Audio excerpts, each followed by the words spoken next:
Ayun, good day sa inyo mga tol. May gusto na ako sa inyong i-share na mabilis. So, natry nyo na ba na bumili ng mumurahin na attachment? Pero pag kinabit nyo na sa sapatos, ayaw mag-lock. No? Ayaw mag-lock dun sa pedal. So, kahit anong gawin yung persa, anong tulak ninyo, ayaw talaga pumasok.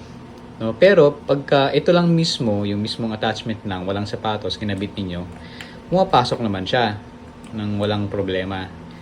Okay, so isa sa mga dahilan mga tol is kapag kinabit na natin dito sa sapatos is nadideform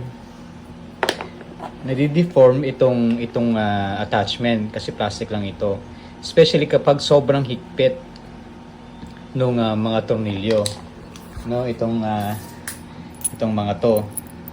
So kapag sobrang higpit, nangyayari is nasosobrahan sa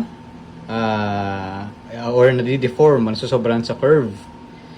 Kaya nahihirapan tayong ipasok yung pedal. Ang hack dito, mga tol, is lagyan ng washer. So, para kumabit yung attachment, maglalagay ka dito ng washer sa pinakaunahan, no? Bago itong attachment mismo.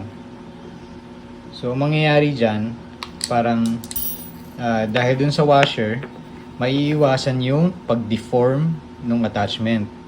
So, mangyayari, magkakaroon ng konting siwang.